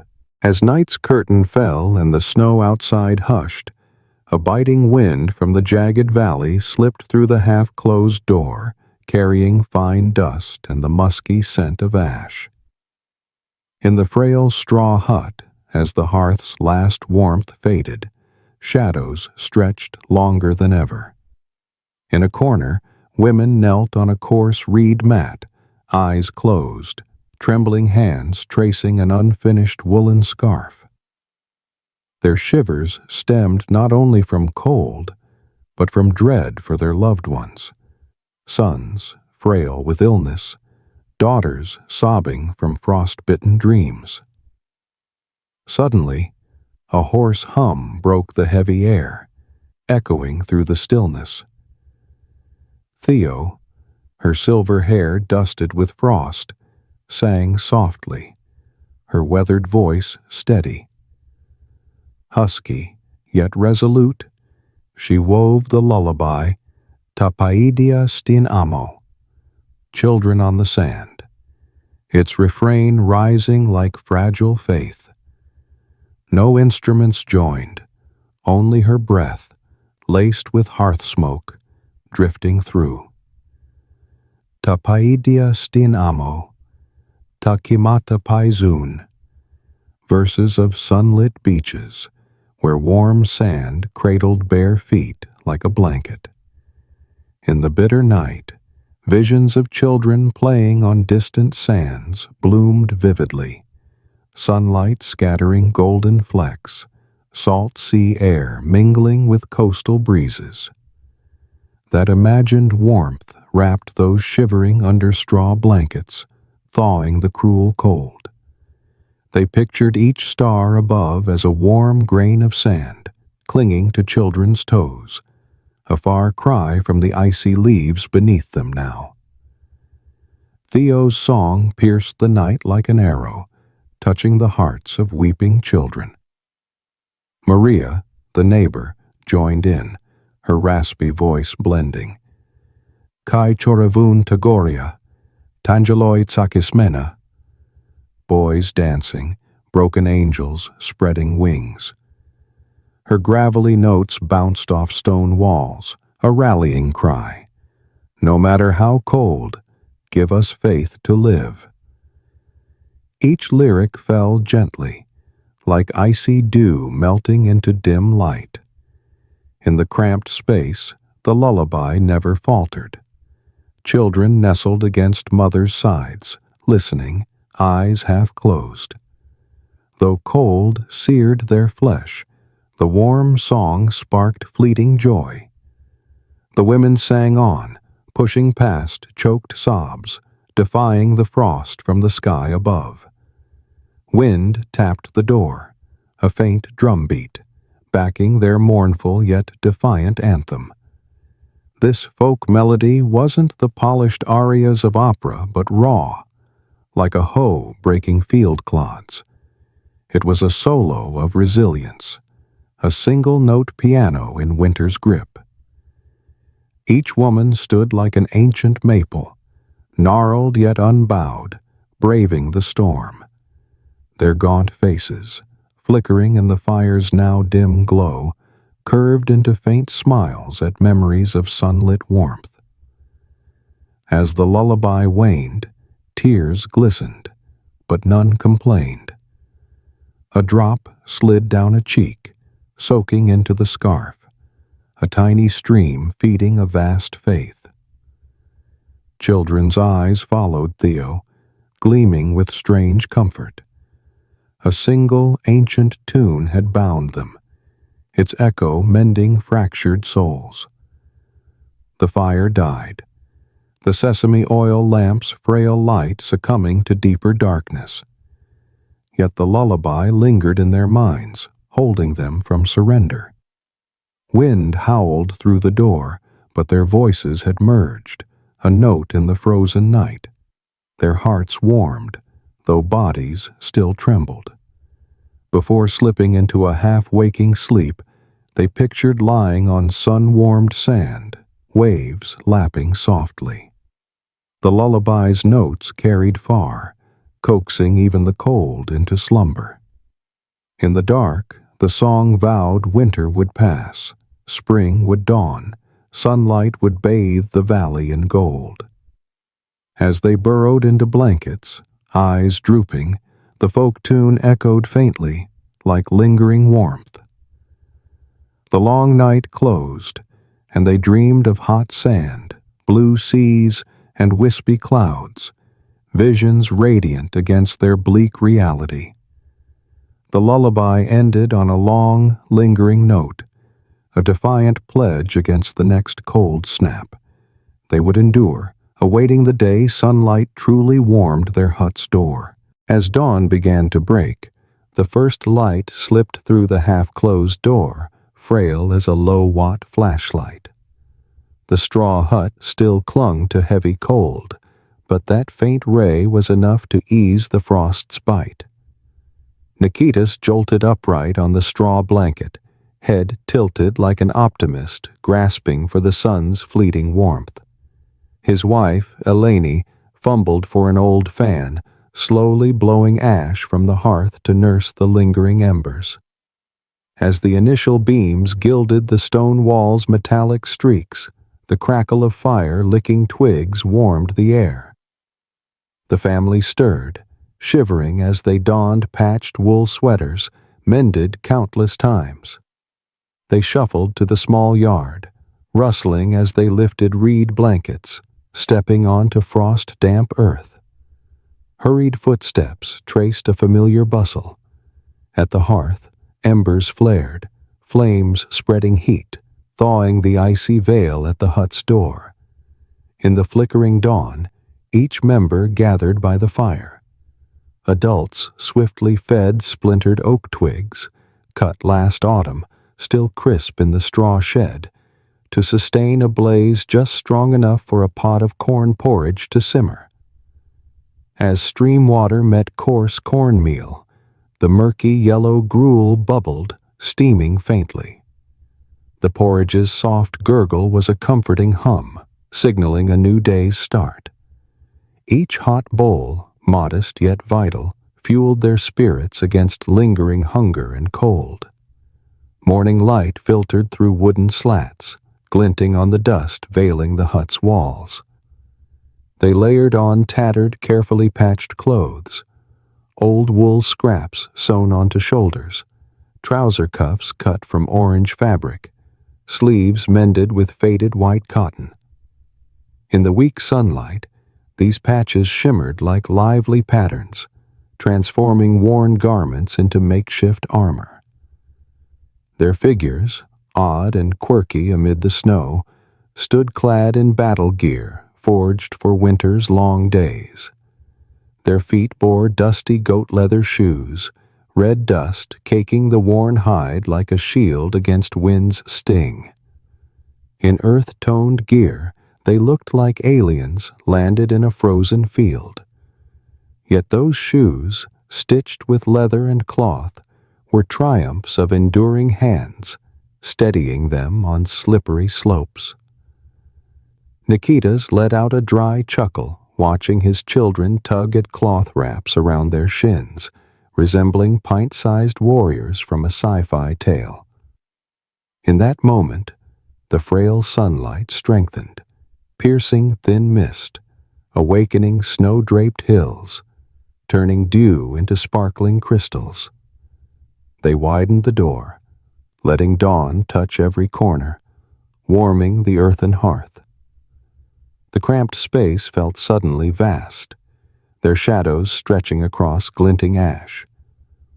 When the corn porridge thickened, they ladled it into small, battered iron bowls, barely 2 handfuls each, and sipped together. Eyes still heavy, they savored warmth sliding from throat to stomach. Soft slurps mingled with the clink of firewood, weaving a rural morning symphony, humble yet hopeful. As the last bowl emptied, they peeled away from the warming blanket. The misty world outside sharpened. Gaunt oaks, snow-blanketed fields, sparrows chirping on stone fences. They stood silent, breathing deeply. Ashes warmth, melting frost, earthy gravel. Though the sun barely heated their skin, it was a beacon of hope.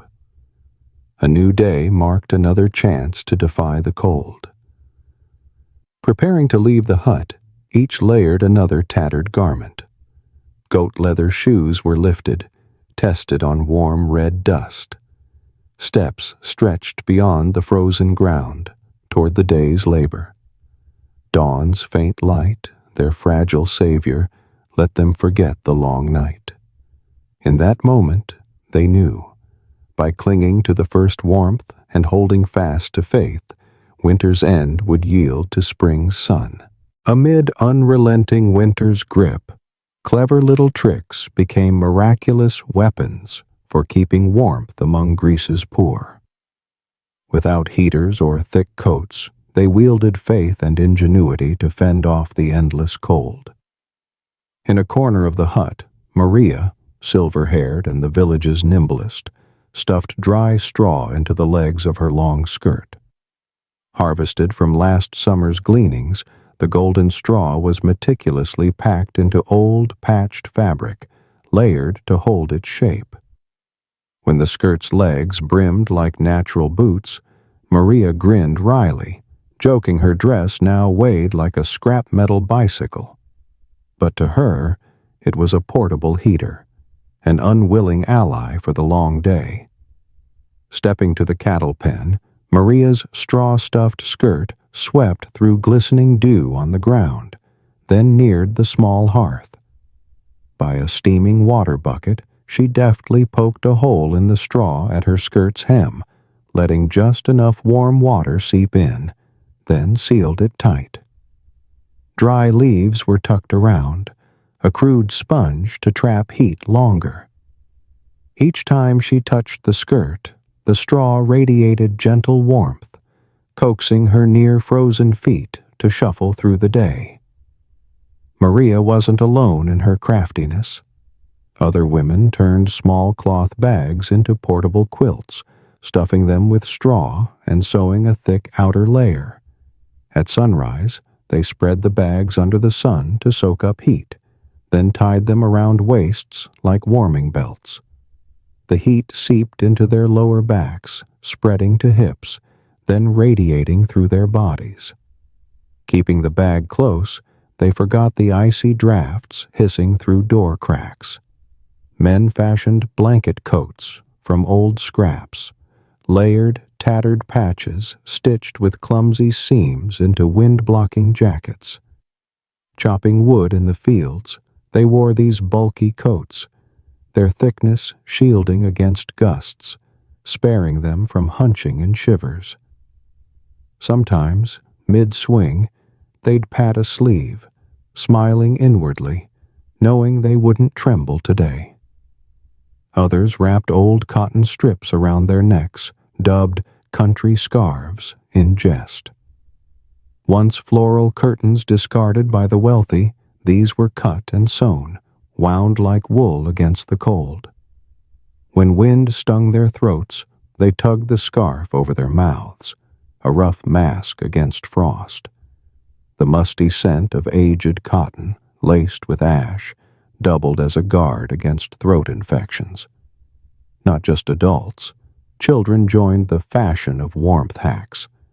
They donned tiny jackets, patched from cloth scraps, scampering around the goat pen. The goat's radiating heat warmed the thin fabric, keeping the kids cozy, their complaints of cold fading. The village chuckled at the sight of these patchwork tribe children dancing in the snowy yard. Yet those same kids, in the bitter night, rarely whimpered from chill. At dawn, Maria's heavy straw skirt trudged with her, a paradox turned lifesaver. She peeled back the fabric to sun-dry the straw, prepping for winter's end. In the fields, as dew lifted, the straw dried, but held enough warmth to thaw her feet when cold returned. Spare skirt legs became mobile heaters. A scoop of hearth ash tucked into the straw rekindled heat for snowy treks. In the village, these mundane tricks saved countless grayheads. Smiles softened as they recalled wrapping a country scarf around their necks, or the first time frozen feet nestled into a straw-stuffed skirt's warmth. They shared secrets, tucked dry corn kernels into straw. When they popped, the burst warmed it longer. Through such humble hacks, they outlasted nights longer than imagined. In the deepest cold, with only straw wisps or cloth scraps, they scavenged warmth. As dawn replaced night, ash-dusted straw and dew-damp scarves met their hopeful gazes. Winter might be cruel, but human hearts stayed warm, conjuring countless ingenious miracles. No matter how fierce the cold, the village's kinship glowed like embers, warming every home. One late afternoon, with dusk lingering and wind whistling through wall cracks, Theodora caught the faint sputter from a neighbor's hearth. Strange. Only yesterday, their door was shut tight, coals blazing, yet now the smoke had died.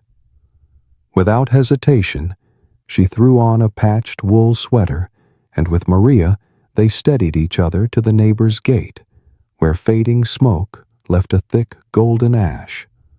The half-open door revealed weary shadows. Inside, a spent fire barely flickered, too weak to spread warmth. The homeowner's son shivered in a corner, clutching a thin blanket, eyes dulled. They recalled yesterday's firewood had burned out. Needing no plea, Theodora hurried home, grabbing a soot-caked wooden hoe from her hearth's edge and returning. In the dim sesame oil lamp's glow, Maria offered glowing coals from a wrung-out lime bucket. Piled into the hearth, the fire flared anew, smoke curling thickly. But they didn't stop there. The women trekked to other homes, each carrying a bucket of hot water or dry twigs to share. While their husbands split more wood, children gathered in the yard, where yesterday's dry leaves blanketed the ground. The kids bent low, sifting leaves for dampness, then hauled shares to warmer huts. Their giggles rang briefly, shattering winter's silence. Far off, Gyong, the village's tallest man, heard the stir and, with quiet resolve, hauled a sack of dry grain to pad the neighbor's floor. He set it by their threshold and slipped away, leaving only his long shadow on the snow. Meanwhile, Maria stoked red coals in the hearth, her face flushed from heat and firelight. As flames faltered, she tucked a final coal into a small clay jar and fetched a wider iron pot from a nearby kin, setting it on the hearth as an official relief pot. As dogs barked, signaling the adults' work, the women shared dried beans from another family, simmering them in a small broth. They stirred in coarse salt, ladling it into bowls for the household. The slurp of bean broth, warm and musky with dry leaves, wove a simple, heartfelt symphony. It lacked the savor of fresh jackfruit soup, but it sparked smiles in a rare moment. In the yard's corner, two children propped on elbows, clumsily sharing leftover corn porridge. Silent, they sipped, glancing at each other with eyes bright, as if grasping a vital lesson. Shared kindness dulled the loneliness of a blizzard. This tiny village, beneath thick snow, painted a vivid scene of ancient camaraderie. No social media for messages or photos, but shared firewood, warm water, and broth forged the strongest bond. As the day's final shadows faded, each family returned to their huts, carrying the community's warmth in their hearts. Hearths flared, their golden glow seeping through wall cracks, spreading hope. They bowed their heads, recalling each neighbor's face. No thanks were needed. Their eyes spoke volumes of village kinship. By sharing coals and straw, they knew they'd never face the cold alone. And as you drift to sleep tonight, remember that in a distant village, warmth flows not just from hearths, but from hearts that share.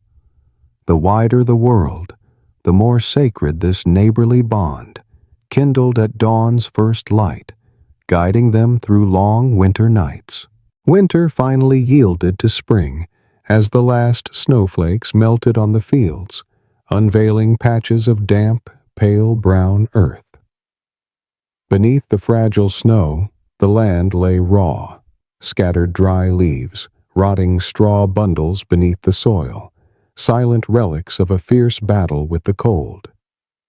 In dawn's faint light, figures drifted across the fields, their steps feather light, for many hadn't survived the brutal season. Here, they were called silent footsteps, bodies resting still beneath straw and decayed leaves, merging quietly with the earth, without fanfare or funeral horns. On each strewn leaf, traces of a sacrificial winter lingered. A frail olive leaf, not yet rotted, bore the veined imprint of toiling hands that gathered it. Tattered straw clumps, tangled like frost-flecked hair, once carefully layered as makeshift mattresses for entire families. Now, melded with mud, they whispered that this mundane harvest scrap had been a life-saving armor for the poor. Every leaf, every straw strand, stood witness to a season of stifled suffering. Families lucky to survive that winter couldn't forget the tense, desperate nights curled in straw, cold seeping to their bones. They sat by ashen hearths, eyes meeting in a mix of joy and sorrow. Joy for enduring, sorrow for the steep cost. Some lost elders, the frail, or children too young to grow. Beneath straw-covered earth, where bodies were hastily buried, tiny hands lay still, no longer able to clutch for warmth. In the morning sun, villagers hurried to clear lingering leaves. Nikitas, or any family patriarch, knelt in the field, sifting handfuls for compost to feed new crops. Finding a stone or sodden leaf bundle, a trace of a fallen soul, he quietly set it aside, awaiting proper burial. His weathered face held exhaustion, yet a spark of hope glinted in his eyes. He believed spring would breathe life anew. The lessons here stretched beyond nature's cruelty. Survival wasn't just a straw bed or a bowl of millet porridge. It was a testament to community, resilience, and sacrifice. Standing on this land, amid scattered leaves and straw, you'd wonder, in their place, could I endure? In humble details, a leaf-strewn mat, a pinch of salt in a half-full pot, lay the indomitable strength of a poor but steadfast people. The legacy of those leaf piles and straw scraps wasn't merely winter's chill, but a sacred emblem of hope. Tattered reed mats, frayed by love-filled nights, held threads of togetherness. Patched blankets, sewn with care, had shielded countless souls. Now, as winter retreated, the earth bore leaf and straw scars, and each family salvaged a piece of memory. Compost for next season, thread for mending blankets, or simply a reminder never to forget. Though the tale sounds as dry as a tax ledger, it reveals humanity's extraordinary dignity. Leaves and straw, dull as they seem, symbolized hope, fragile yet fierce. As you drift to sleep tonight, picture a distant land where people wrapped themselves in straw fields, sharing breaths to survive.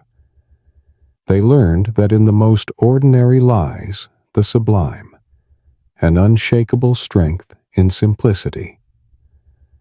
My dear audience, the final message is to cherish the humblest things: a glowing ember, a warm tea, hands clasped with loved ones. Modern comforts abound, but we need reminding. True warmth springs from sharing and connection. Drop a comment. Where are you watching from?